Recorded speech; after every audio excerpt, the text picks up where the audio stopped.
നമസ്കാരം. എൻ്റെ പുതിയൊരു വീഡിയോയിലേക്ക് എല്ലാവർക്കും സ്വാഗതം. ഞാൻ ഡോക്ടർ ആതിര ES. നമ്മളിന്ന് ചർച്ച ചെയ്യാൻ പോകുന്നത് ഇന്നലെ പറഞ്ഞൊരു വിഷയത്തിൻ്റെ ബാക്കിയായിട്ടാണ്. അതായത് ഉത്കണ്ഠയോ അമിതമായ ഭയമോ അനുഭവപ്പെടുമ്പോൾ മനസ്സിനെയും ശരീരത്തിനെയും പെട്ടെന്ന് ശാന്തമാക്കാൻ സാധിക്കുന്ന വളരെ ലളിതമായിട്ടുള്ള ചില ഗ്രൗണ്ടിങ് ടെക്നിക്കുകളും ശ്വസന വ്യായാമങ്ങളും ഞാനിന്ന് പറഞ്ഞു തരാം. ഇത് ആർക്കൊക്കെ ഉപകാരപ്പെടുമെന്ന് പറഞ്ഞു കഴിഞ്ഞാൽ സഡൻ പാനിക് അറ്റാക്ക് ഉണ്ടാകുന്ന സമയത്ത്. ഈ പാനിക് അറ്റാക്ക് എന്നൊക്കെ കേൾക്കുമ്പോൾ നിങ്ങൾ വിചാരിക്കും, അയ്യോ അതെന്തോ വലിയ സാധനമാണെന്ന്. പക്ഷേ നമ്മുടെ നിത്യജീവിതത്തിൽ സംഭവിക്കുന്ന ഒരു ലഘുവായിട്ടുള്ളൊരു കാര്യമാണിത്. പക്ഷെ അത് അനുഭവിക്കുന്നവർക്ക് അത് വളരെ ബുദ്ധിമുട്ടായിരിക്കും. ഇവ എന്താണെന്ന് വെച്ച് കഴിഞ്ഞാൽ ഞാൻ പറഞ്ഞുതരാം. നമ്മുടെ ശരീരം പെട്ടെന്നൊരു ഭയം നേരിടുമ്പോൾ സ്വാഭാവികമായിട്ടും ശരീരം പ്രതികരിക്കുന്ന ഒരു രീതിയാണ് ഈ പാനിക് അറ്റാക്ക്. ഈ ആൻസൈറ്റി, സ്ട്രെസ് ഒക്കെ അനുഭവപ്പെടുന്ന സ്ത്രീകളിൽ ഒരു അപകടഭീതിയും ഇല്ലെങ്കിൽ പോലും ശരീരം പെട്ടെന്ന് ഭയം തോന്നിപ്പിക്കുന്നു. അങ്ങനെ ഭയം തോന്നിപ്പിച്ചിട്ട് വല്ലാതെ പരിഭ്രാന്തരാകുന്ന ഒരവസ്ഥയാണ് ഈ പാനിക് അറ്റാക്ക്. ഒരു ഉദാഹരണം പറയുകയാണെങ്കിൽ, നിങ്ങളിങ്ങനെ നടന്നു പോകുമ്പോൾ പെട്ടെന്ന് നിങ്ങളുടെ മുന്നിൽ ഒരു പുലി വന്ന് നിൽക്കുന്നു. അപ്പോൾ നിങ്ങൾക്ക് പെട്ടെന്ന് എന്ത് തോന്നാം? ആ സമയത്ത് നിങ്ങൾക്ക് എന്ത് തോന്നും? നെഞ്ചിടിപ്പ് കൂടും, തല ഇറങ്ങുന്നത് പോലെ തോന്നും, ശ്വാസം മുട്ടും, ശരീരം വിറയ്ക്കും, അങ്ങനെയൊക്കെ ചെയ്യും അല്ലേ? എന്നാൽ ഇങ്ങനത്തെ അപകടങ്ങളൊന്നും തന്നെ ഇല്ലാത്തപ്പോൾ പെട്ടെന്ന് ശരീരം ഇതേ രീതിയിൽ ഭയന്ന് പ്രതികരിക്കുന്നതിനെയാണ് പാനിക് അറ്റാക്ക് എന്ന് പറയുന്നത്. ഇത് ഏതാനും മിനിറ്റുകൾ മുതൽ ഒരു അരമണിക്കൂർ വരെ നീണ്ടു നിന്നേക്കാം. ഇത് കേവലം മനസ്സിൻ്റെ തോന്നലൊന്നുമല്ല, ശരീരത്തിലുണ്ടാകുന്ന മാറ്റങ്ങളാണ്. പക്ഷേ ഇങ്ങനെയുള്ള പാനിക് അറ്റാക്ക് കാരണം നിങ്ങൾക്ക് വേറെ യാതൊന്നും സംഭവിക്കുകയൊന്നുമില്ല. സാധാരണ നമ്മുടെ ബ്രീതിങ് എക്സസൈസ്, അതുപോലെ മാനസികാരോഗ്യ വിദഗ്ധരുടെ പൂർണ്ണമായിട്ടുള്ള സഹായത്തോടെയും ഇവയെല്ലാം നമുക്ക് നിയന്ത്രണ വിധേയമാക്കാൻ സാധിക്കും. അപ്പം ഞാനിന്ന് പറഞ്ഞു തരാൻ ഉദ്ദേശിക്കുന്നത് എന്താണെന്ന് വെച്ച് കഴിഞ്ഞാൽ, ഇത് പല സ്ത്രീകൾക്കും അറിയില്ല ഇതെന്താണ് എനിക്ക് സംഭവിക്കുന്നത് എന്ന്. ഇതിൻ്റെ ഒരു തുടക്കം ചിലരിലൊക്കെ കണ്ടു തുടങ്ങിയിട്ടുണ്ടാകും. അതായത് പെട്ടെന്നൊരു ശ്വാസതടസ്സം വരിക, വിറയൽ വരിക, നമുക്ക് സങ്കടം വരുമ്പോൾ നമ്മുടെ കൈ തനിയെ വിറയ്ക്കുക, നമുക്ക് കൺട്രോൾ ചെയ്യാൻ പറ്റില്ല, നമ്മുടെ കൈ ഇങ്ങനെ ചലിപ്പിച്ചുകൊണ്ടൊക്കെ ഇരിക്കുന്ന അവസ്ഥ വരും. ചില സ്ത്രീകൾക്ക് ഇത് അറിയില്ല. ചിലരെന്നല്ല, ഒരു 80% ആൾക്കാർക്കും ഇത് അറിയില്ല. അപ്പം ഞാൻ അങ്ങനെയുള്ളവർക്ക് വേണ്ടിയാണ് ഈ വീഡിയോ ചെയ്യുന്നത്.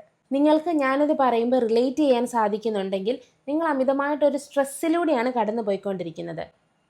എത്രയും വേഗം തന്നെ ഒരു ആരോഗ്യ വിദഗ്ധനെ കാണിക്കുകയോ അല്ലെങ്കിൽ ആരോടെങ്കിലും ഇതിനെക്കുറിച്ച് ഷെയർ ചെയ്ത് അതിനുള്ള സൊല്യൂഷൻ കണ്ടെത്തുകയോ ചെയ്യണം. അപ്പോൾ നിങ്ങൾക്ക് സങ്കടം വരുമ്പോൾ അല്ലെങ്കിൽ ടെൻഷൻസ് വരുമ്പോൾ ഇങ്ങനെയുള്ള ചില കാര്യങ്ങൾ, അതായത് പാനിക് അറ്റാക്കിൻ്റെ ചെറിയ സിംറ്റംസ് ഒക്കെ കാണുന്നുണ്ടെങ്കിൽ ആ സമയത്ത് നമുക്കിതിനെ പ്രതിരോധിക്കാനായിട്ടുള്ള കുറച്ച് ബ്രീതിങ് എക്സസൈസും ഗ്രൗണ്ടിങ് ടെക്നിക്സും ആണ് ഞാൻ ഇന്ന് ഈ വീഡിയോയിലൂടെ പറയാൻ ഉദ്ദേശിക്കുന്നത്. അപ്പോൾ നിങ്ങൾക്കിത് ഉപകാരപ്രദമാകുമോ ഇല്ലയോ എന്ന് നോക്കാം. ആദ്യത്തെ സ്റ്റെപ്പ് 5, 4, 3, 2, 1 ഗ്രൗണ്ടിങ് രീതിയാണ്. അതായത് അനാവശ്യ ചിന്തകളിൽ നിന്നും അല്ലെങ്കിൽ ഭയത്തിൽ നിന്നും നമ്മുടെ മനസ്സിനെ വർത്തമാനകാലത്തിലേക്ക്, അതായത് പ്രസന്റ് മൊമെന്റിലേക്ക് തിരികെ കൊണ്ടുവരാൻ നിങ്ങളുടെ ഇന്ദ്രിയങ്ങളെ ഉപയോഗിക്കുന്ന ഒരു രീതിയാണിത്. ഈ 5, 4, 3, 2, 1 ആദ്യത്തേത് 5 കാര്യങ്ങൾ കാണുക, അതായത് നമ്മുടെ വിഷനാണത്. അതായത് പെട്ടെന്ന് ഇങ്ങനെ വരുമ്പോൾ നമ്മൾ മനസ്സിലാക്കണം എനിക്കെന്തോ സംഭവിക്കുന്നുണ്ട്. അപ്പം നമ്മൾ ഒന്നെങ്കിൽ ഒരാൾ ഹെൽപ്പ് ചെയ്ത് കൊടുക്കണം, അല്ലെങ്കിൽ നമ്മൾ സ്വയം ചുറ്റുമുള്ള ഒരു 5 സാധനങ്ങൾ കണ്ടിട്ട് നമ്മൾ അതിൻ്റെ പേര് ഓർത്തെടുക്കാൻ ശ്രമിക്കണം. അതായത് നമ്മുടെ ചുറ്റും ഇപ്പോൾ എന്താണുള്ളത്? ബൾബുണ്ട്, ഫാനുണ്ട്, അൽമരയുണ്ട്, ജനലുണ്ട്, ഓക്കെ, ഫോണുണ്ട്. അപ്പോൾ നമ്മൾ പെട്ടെന്ന് ഇവയെല്ലാം ഒന്ന് കണ്ടു, അതിൻ്റെ പേര് മനസ്സിൽ പറയുന്നു. അതാണ് ഫസ്റ്റ് വൺ. ഇനി സെക്കൻഡ് വൺ, 4 കാര്യങ്ങൾ തൊട്ടറിയുക. ടച്ച് സെൻസേഷൻ ആണത്. തൊട്ടടുത്തുള്ള 4 കാര്യങ്ങൾ തൊട്ടറിയാൻ ശ്രമിക്കുക. ഉദാഹരണത്തിന് നിങ്ങളുടെ വസ്ത്രം, കൈ, മുഖം, അല്ലെങ്കിൽ മേശ, ഇപ്പോൾ ഫോണ്, ഇവയെല്ലാം നമ്മളൊന്ന് തൊട്ടറിഞ്ഞ് മനസ്സിൽ ഓക്കെ ഇതൊക്കെയാണ് എന്ന് നമ്മൾ മനസ്സിലാക്കുക, തൊട്ടറിയുക. മൂന്നാമത്തേത് 3 കാര്യങ്ങൾ ശ്രദ്ധിക്കുക, ഹിയർ ചെയ്യുക. അതായത് ചുറ്റുമുള്ള 3 വ്യത്യസ്ത ശബ്ദങ്ങൾ നമ്മൾ കേൾക്കുക. പെട്ടെന്ന് ഫാനിൻ്റെ സൗണ്ട് കേൾക്കുന്നുണ്ടാവാം, കാക്ക കരയുന്നത് കേൾക്കുന്നുണ്ടാവാം, പുറത്താരെങ്കിലും TV വെച്ചേക്കുന്നതോ ഫോൺ വെച്ചേക്കുന്നതിൻ്റെ സൗണ്ട് നമുക്ക് കേൾക്കാം. അപ്പോൾ പെട്ടെന്ന് അവ നമ്മൾ റിക്കളക്ട് ചെയ്തെടുക്കണം. 4മതായിട്ട് 2 കാര്യങ്ങൾ മണത്തറിയുക.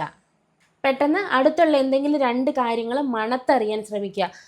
ഇനിയിപ്പോൾ അല്ലെങ്കിൽ നമ്മളെ തന്നെ എന്തെങ്കിലും മണമുണ്ടോ, സ്പ്രേയുടെ ഒക്കെ സ്മെല്ല് നമ്മുടെ ശരീരത്തിലുണ്ടോ, 2 കാര്യങ്ങളൊന്നും മണത്തറിയുക.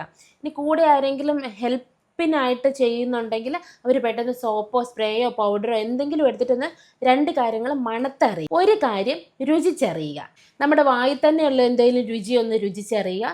അല്ലെങ്കിൽ ഒരു തുള്ളി വെള്ളം കുടിച്ചിട്ട് ആ വെള്ളത്തിൻ്റെ രുചിയൊന്ന് രുചിച്ചറിയാൻ ശ്രമിക്കുക. ഇതാണ് 5, 4, 3, 2, 1 ഗ്രൗണ്ടിങ് രീതി. നെക്സ്റ്റ് വൺ ബോക്സ് ബ്രീത്തിങ് ആണ്. ഇത് എന്തിനാണെന്ന് വെച്ച് കഴിഞ്ഞാൽ നമ്മുടെ നാഡീവ്യൂഹത്തെ ശാന്തമാക്കാനും നെഞ്ചിടിപ്പ് കുറയ്ക്കുവാനും ചെയ്യുന്ന ഒരു രീതിയാണിത്. നമ്മൾ എവിടെയാണോ ഇരിക്കുന്നത് അവിടെ തന്നെ കംഫർട്ടബിൾ ആയിട്ട് ഇരുന്നിട്ട് ശ്വാസം എടുക്കുക, ഇൻഹെയിൽ ചെയ്യുക. ഒരു 4 സെക്കൻഡ് കൊണ്ട് നമ്മൾ മെല്ലെ ഇൻഹെയിൽ ചെയ്ത് ശ്വാസം എടുക്കണം. ഇങ്ങനെ നമ്മൾ എടുത്ത ശ്വാസം ഒരു 4 സെക്കൻഡ് ഉള്ളിൽ തന്നെ പിടിച്ചു വെക്കുക. ജസ്റ്റ് നമ്മൾ കയ്യിലൊന്ന് കൗണ്ട് ചെയ്യാൻ പറ്റും, 1, 2, 3, 4. അപ്പം ആ 4 സെക്കൻഡ് ഒന്ന് എടുക്കുക, ദെൻ ഹോൾഡ് ചെയ്യുക. ശേഷം വായിലൂടെ 4 സെക്കൻഡ് തന്നെ എടുത്തിട്ട് മെല്ലെ പുറത്തേക്ക് വിടുക. ഇൻഹെയിൽ ചെയ്യുക, ഹോൾഡ് ചെയ്യുക, ദെൻ എക്സ്ഹെയിൽ ചെയ്യുക. ദെൻ ഒന്ന് പോസ് ചെയ്യുക, ഒരു 4 സെക്കൻഡ് ഓക്കെ കാമായിട്ടിരിക്കുക. Then again you should do this procedure. വീണ്ടും ഇൻഹെയിൽ ചെയ്യുക, ഒരു 4 സെക്കൻഡ് വെച്ചിട്ട് ഇൻഹെയിൽ ചെയ്യുക, ജസ്റ്റ് ഹോൾഡ് ദെയർ, ഒരു 4 സെക്കൻഡ് ഹോൾഡ് ചെയ്യുക. ദെൻ എക്സ്ഹെയിൽ ചെയ്യുക, 4 സെക്കൻഡ് കൊണ്ട് തന്നെ ഇത് വായിലൂടെ എക്സ്ഹെയിൽ ചെയ്യുക, ജസ്റ്റ് ഒരു 4 സെക്കൻഡ് പോസ് ചെയ്യുക. ഇതാണ് ബോക്സ് ബ്രീത്തിങ് ടെക്നിക്ക്. അമിതമായിട്ടുള്ള നെഞ്ചിടിപ്പ് അല്ലെങ്കിൽ നമുക്ക് ഭയങ്കരമായിട്ട് ഒരു സ്ട്രെസ്സ് വരുമ്പോൾ നമ്മൾ ഇതുപോലുള്ള ബ്രീത്തിങ് ടെക്നിക്ക് ചെയ്തിട്ടുണ്ടെങ്കിൽ നമ്മുടെ ബോഡി ബ്രെയിനും എല്ലാം പെട്ടെന്ന് ഒരു നെർവസ് സിസ്റ്റത്തിനെ ഉണർത്താനുള്ളൊരു ടെക്നിക്കാണ്. അപ്പം ഇത് നമ്മുടെ ആ നെഞ്ചിടിപ്പ് കുറയ്ക്കാൻ പെട്ടെന്ന് തന്നെ സഹായകരമാക്കും. നമുക്ക് തന്നെ ഫീൽ ചെയ്യും, ഓക്കെ എനിക്കൊരു റിലീഫ് സംഭവിച്ചു എന്ന്. തേർഡ് വൺ 4, 7, 8 എന്നിട്ടുള്ള ശ്വസന രീതിയാണ്, ബ്രീത്തിങ് ടെക്നിക്കാണ്. ഇവ എപ്പോഴാണ് ചെയ്യേണ്ടതെന്ന് വെച്ച് കഴിഞ്ഞാൽ കഠിനമായ അസ്വസ്ഥതയോ അല്ലെങ്കിൽ തീരെ ഉറക്കമില്ലാതെയോ വരുന്ന ഒരവസ്ഥയിൽ നമുക്കിത് ചെയ്യാവുന്നതാണ്. 4 സെക്കൻഡ് കൊണ്ട് മൂക്കിലൂടെ ശ്വാസം ഉള്ളിലേക്ക് എടുക്കുക, ഇൻഹെയിൽ ചെയ്യുക. 7 സെക്കൻഡ് ആ ശ്വാസം ഉള്ളിൽ അടക്കി പിടിക്കണം. ദെൻ ആഫ്റ്റർ ദാറ്റ് 8 സെക്കൻഡ് കൊണ്ട് വായിലൂടെ ആ ശ്വാസം പുറത്തു വിടണം. 4 സെക്കൻഡ് കൊണ്ട് ഇൻഹെയിൽ ചെയ്യണം, 7 സെക്കൻഡ് നമ്മളോട് ഹോൾഡ് ചെയ്യണം, ദെൻ 8 സെക്കൻഡ് കൊണ്ട് അത് എക്സ്ഹെയിൽ ചെയ്ത് പുറത്തു വിടണം. ഇങ്ങനെയുള്ള അവസരങ്ങളിൽ ഉടൻ ചെയ്യാൻ പറ്റുന്ന മറ്റ് ചില കാര്യങ്ങൾ ഞാൻ പറഞ്ഞുതരാം. തണുത്ത വെള്ളം ഉപയോഗിക്കുക. മുഖത്ത് തണുത്ത വെള്ളം ഒഴിക്കുകയോ അല്ലെങ്കിൽ ഒരു ഐസ് ക്യൂബ് എടുത്ത് കൈ പിടിക്കുകയോ ചെയ്യുക. ഇത് ശരീരത്തിനൊരു റീസെറ്റ് നൽകാൻ സഹായിക്കും. നെക്സ്റ്റ് വൺ, നമ്മുടെ വയറ്റിൽ കൈ വെച്ചിട്ട് ശ്വാസം എടുക്കുക, അതായത് ബെല്ലി ബ്രീത്തിങ്. ഒരു കൈ നമ്മുടെ നെഞ്ചിലും മറുകൈ നമ്മുടെ വയറ്റിലും വെച്ചിട്ട് ശേഷം നമ്മൾ ശ്വാസം എടുക്കുമ്പോൾ നെഞ്ചിനേക്കാളും ഉപരിവയർ പൊങ്ങുന്നേം താഴുന്ന രീതിയിൽ ശ്വാസം എടുക്കുക. ഇവയെല്ലാം പെട്ടെന്നുള്ള ടെൻഷനെയും അല്ലെങ്കിൽ പാനിക് അറ്റാക്കിനെയും ഒക്കെ റിലീഫ് ആക്കാൻ വേണ്ടി സഹായിക്കുന്നവയാണ്. ഇത് വീണ്ടും വീണ്ടും പറയുന്നത് എന്താണെന്ന് വെച്ച് കഴിഞ്ഞാൽ ഈ കാലഘട്ടത്തിൽ ഇവ അറിയാത്ത ഒരുപാട് സ്ത്രീകളുണ്ട്. ഈ കാലഘട്ടത്തിൽ ചെറിയ മക്കൾക്കും പെൺകുട്ടികൾക്കും ആൺകുട്ടികൾക്കും ആർക്കും ആയിക്കൊള്ളട്ടെ ഈ ആൻസൈറ്റി, ഡിപ്രഷൻ, സ്ട്രെസ്സ് ഇവയെല്ലാം, ഡിപ്രഷനൊക്കെ വേറൊരു തലത്തിലേക്ക് പോകുന്നതാണ്. ഇവയെല്ലാം ഈ സ്ട്രെസ്സ് അമിതമായിട്ട് വരുമ്പോൾ ഉണ്ടാവുന്ന ഒരുപാട് പ്രശ്നങ്ങൾ കണ്ടുവരുന്നുണ്ട്. ഇവയെല്ലാമാണ് നമ്മുടെ മക്കളെ ഒരുപാട്, ഇപ്പം 10ാം ക്ലാസ് തോറ്റുപോയ കുട്ടി, അതുപോലെ തന്നെ പല മക്കളും ഇന്ന് സൂയിസൈഡ് അറ്റംപ്റ്റ് ചെയ്യാനായിട്ടുള്ള ഭയങ്കരമായിട്ടുള്ള ടെൻഡൻസി കൂടുന്നുണ്ട്. നമ്മൾ സ്ഥിരം വാർത്തകളിൽ കാണുന്നുണ്ട് 15 വയസ്സ് 16 വയസ്സ് 18 വയസ്സുള്ള മക്കളൊക്കെ സൂയിസൈഡ് അറ്റംപ്റ്റ് നടത്തുന്നു, മരിച്ചു പോകുന്നു എന്നുള്ളത്. അവയെല്ലാം ഒരു മൂല കാരണം ഇതാണ്, സ്ട്രെസ് എങ്ങനെ മാനേജ് ചെയ്യാൻ സാധിക്കുന്നില്ല. നമുക്ക് ഇത് പേരൻസിനോട് പറഞ്ഞിട്ട് ചിലപ്പം കാര്യമുണ്ടാവില്ല, അവർക്കും മനസ്സിലാവുന്നുണ്ടാവില്ല. ഈ വീഡിയോ കാണുന്നവർ ചിലപ്പം റിലേറ്റ് ചെയ്യാൻ സാധിക്കും, എനിക്കിങ്ങനെയുണ്ട്, അല്ലെങ്കിൽ എൻ്റെ കൂട്ടുകാർക്ക് ഇങ്ങനെ ഉണ്ടെന്ന് തോന്നുന്നു, അല്ലെങ്കിൽ എൻ്റെ അമ്മയ്ക്ക് ഇങ്ങനെ ഉണ്ടാകാം, അല്ലെങ്കിൽ എൻ്റെ അമ്മമ്മ ഇങ്ങനെ പറയുന്നത് ഞാൻ കേട്ടിട്ടുണ്ട്. അപ്പം ഇവർക്കൊക്കെ ഇതെങ്ങനെയാണിത് സോർട്ട് ചെയ്യേണ്ടത് എന്ന് അറിയത്തില്ലാത്തവരാണ്. ഭർത്താക്കന്മാർക്ക് മനസ്സിലാവുന്നില്ല ഞാൻ എന്ത് ചെയ്യണം, അല്ലെങ്കിൽ ഇന്നത്തെ കാലത്ത് ഒരു 22-25 വയസ്സുള്ള ആൺപിള്ളേരൊക്കെ സ്ട്രെസ്സൊക്കെ അമിതമായിട്ട് കൊണ്ടു നടക്കുന്നതാണ്. അതുപോലെ തന്നെയാണ് പെൺകുട്ടികളുടെ കാര്യങ്ങളും.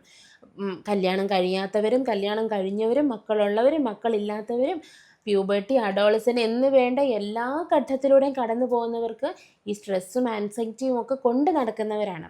എനിക്ക് പറയാനുള്ള ഒരു കാര്യം എന്താണെന്ന് വെച്ച് കഴിഞ്ഞാൽ, നിങ്ങൾ മനസ്സിലാക്കുക, നിങ്ങൾക്ക് എന്തോ ഒരു ബുദ്ധിമുട്ടുണ്ട്, ഇതൊന്നും നോർമലല്ല, ഇതൊക്കെ ബുദ്ധിമുട്ട് തന്നെയാണ്. ഇവ എനിക്ക് എങ്ങനെയെങ്കിലും ട്രീറ്റ് ചെയ്യണം, അല്ലെങ്കിൽ എനിക്ക് ഇതിൽ നിന്നും പുറത്ത് കിടക്കണം എന്നൊരു ചിന്തയോടുകൂടി.